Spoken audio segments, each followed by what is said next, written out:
Hello అండి. నమస్తే. నేను మీ ప్రియ. అందరూ ఎలా ఉన్నారు? బాగున్నారా? నేనైతే చాలా బాగున్నాను.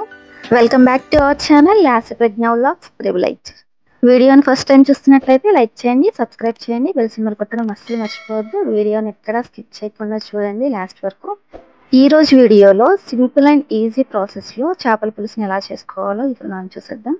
ఈ చేపల పులుసు ప్రిపేర్ చేయడానికి ఒక 500 నుంచి 600 గ్రామ్స్ వరకు చేప ముక్కలను అయితే తీసుకున్నాను.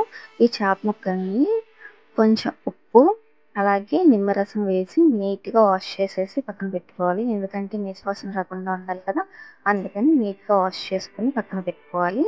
మనం ఎప్పుడు చేపల పులుసు చేసుకున్నా చేపల పులుసు పర్ఫెక్ట్గా రావాలి అంటే మనం తీసుకున్న చేప ముక్కలు ఎక్కువ మందంగానూ ఉండకూడదు, అలానే ఎక్కువ పలచగానూ ఉండకూడదు. కరెక్ట్గా నేను చూపిస్తున్నాను కదండి, ఈ మందంలో ఉంటే సరిపోతుంది చేప ముక్క. అప్పుడు మనం తీసుకున్న ఇంగ్రీడియంట్స్ అన్నీ కరెక్ట్గా చేప ముక్కలకు పట్టి చాలా అంటే చాలా టేస్ట్ బాగుంటుంది. ఇప్పుడు చేపల పులుసు చేసుకోవడానికి మనకి మెయిన్ ఇంగ్రీడియంట్ చింతపండు. ఆ చింతపండును ఒక 50 గ్రాములు తీసుకొని దాన్ని కొంచెం వాటర్ వేసి నానబెట్టుకోవాలి. మనం కర్రీ ప్రిపేర్ చేసుకోవడానికి కొంచెం ఎక్కువ టైం ఉంది అంటే కనుక నార్మల్ వాటర్ వేసి నానబెట్టేయండి. అప్పుడు మనం కర్రీ ప్రిపేర్ చేసుకునే లోపు ఇది నానిపోతుంది. చింతపండు పులుసు కూడా చాలా ఈజీగా వచ్చేస్తుంది. ఒకవేళ తక్కువ టైం ఉంది అంటే కనుక కొంచెం హాట్ వాటర్ పోసుకుని నానబెట్టుకోండి. అప్పుడు తొందరగా నానుతుంది చింతపండు అండ్ ఈ ప్రాసెస్ కూడా చాలా తొందరగా అయిపోతుంది. నేను చెప్పే ప్రాసెస్లో చేపల పులుసు చేస్తే చేపల పులుసుతో పాటు చేప ముక్కలు కూడా రుచి చాలా అంటే చాలా బాగుంటుంది. డెఫినెట్గా ఒకసారి ట్రై చేయండి. టేస్ట్ ఎలా వచ్చిందో కామెంట్ చేయండి. చాలా ఈజీ అండ్ సింపుల్ ప్రాసెస్లో ఇప్పుడు నేను మీకు చేపల పులుసు ఎలా ప్రిపేర్ చేయాలో చెప్తాను.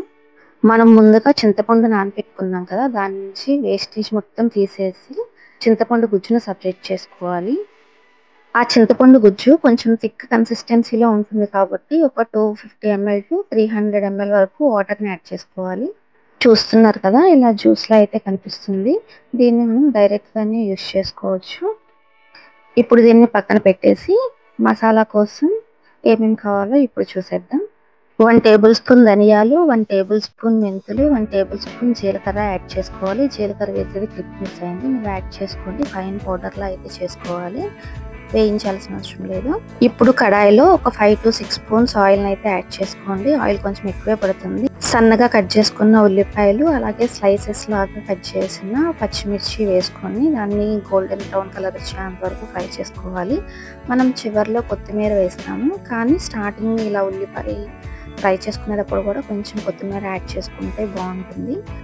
ఇక్కడ నేను 2 మీడియం సైజ్ ఉల్లిపాయల్ని సన్నగా కోసి తీసుకున్నాను. ఇప్పుడు ఈ ఉల్లిపాయల్ని మధ్య మధ్యలో ఇలా కలుపుతూ బాగా ఫ్రై చేయండి. చూడండి, ఒక 2 నుండి 3 నిమిషాలు అయ్యేసరికి ఉల్లిపాయ పచ్చిమిర్చి బాగా ఫ్రై అయిపోయి గోల్డెన్ కలర్లోకి వచ్చింది కదా. ఇలా ఎప్పుడైనా సరే మనం ఏ కూర చేసుకున్నా ఆనియన్స్ అనేవి బాగా ఫ్రై అవ్వాలండి. ఇలా గోల్డెన్ కలర్ వచ్చిన తర్వాతే మనం తర్వాత ప్రాసెస్ అనేది స్టార్ట్ చేసుకోవాలి. ఇప్పుడు మనం ముందుగా క్లీన్ చేసి పెట్టుకున్న చేప ముక్కల్ని దీనిలో వేసేసుకోవాలి. మనం చేప ముక్కలను వేసుకునేటప్పుడు గ్యాస్ని ఎప్పుడైనా సరే సిమ్లో పెట్టుకుని చేప ముక్కలను వేసుకోవాలి. హై ఫ్లేమ్లో అయితే అస్సలు పెట్టొద్దండి. చూస్తున్నారు కదా, ఇలా చేప ముక్కలన్నిటిని మనం వేసేసుకున్న తర్వాత దీంట్లో ఒక టేబుల్ స్పూన్ పసుపు, అంటే పెద్ద స్పూన్ అయితే కనుక ఒక 1/2 స్పూన్ సరిపోతుందండి.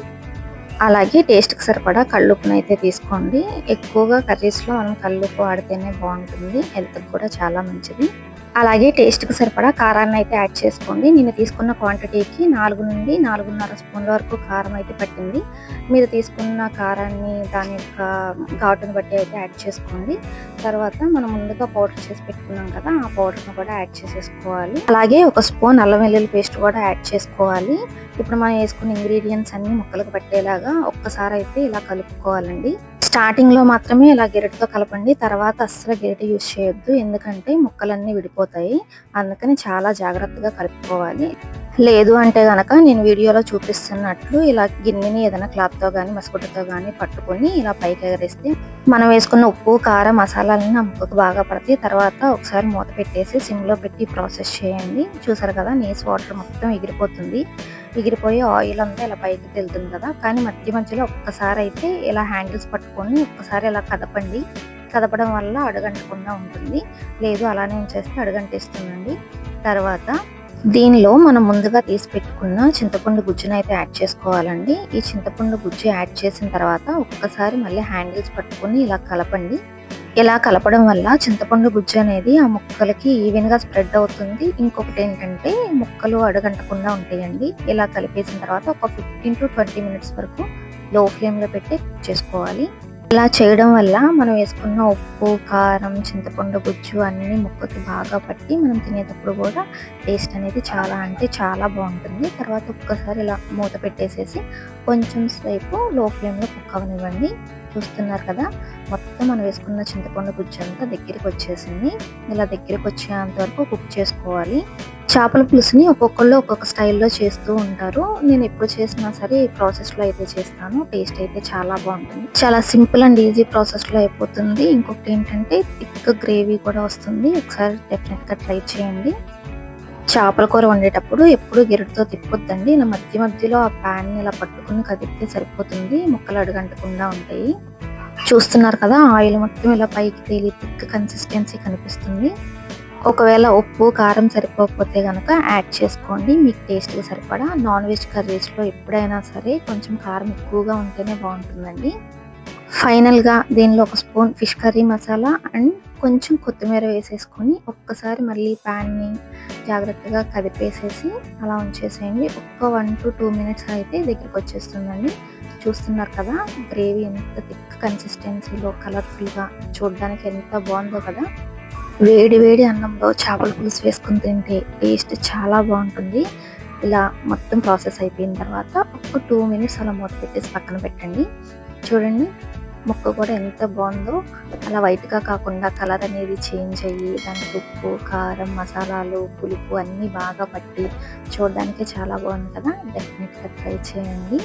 చేపల కూర ఎప్పుడైనా వండిన వెంటనే కాకుండా నెక్స్ట్ డే తింటే టేస్ట్ అయితే చాలా బాగుంటుంది. కనీసం అది పూర్తిగా చల్లారేంతవరకైనా వెయిట్ చేసి అప్పుడు తినండి. చేపల పులుసులో ఉన్న మజా ఏంటో తెలుస్తుంది. చూస్తుంటేనే నోట్లో నీళ్లు ఊరుతున్నాయి కదా. మరి ఇంకెందుకు ఆలస్యం, ఒకసారి అయితే ట్రై చేసేయండి. టేస్ట్ ఎలా వచ్చిందో కామెంట్ చేయండి. ఇలాంటి మరెన్నో వీడియోస్ అండ్ రెసిపీస్ కోసం లాస్య ప్రజ్ఞ వ్లాగ్స్ త్రిబుల్8 ఛానల్ని సబ్స్క్రైబ్ చేసుకోండి. Thank you for watching. Next ఇంకో రెసిపీతో కలుద్దాం. Bye bye.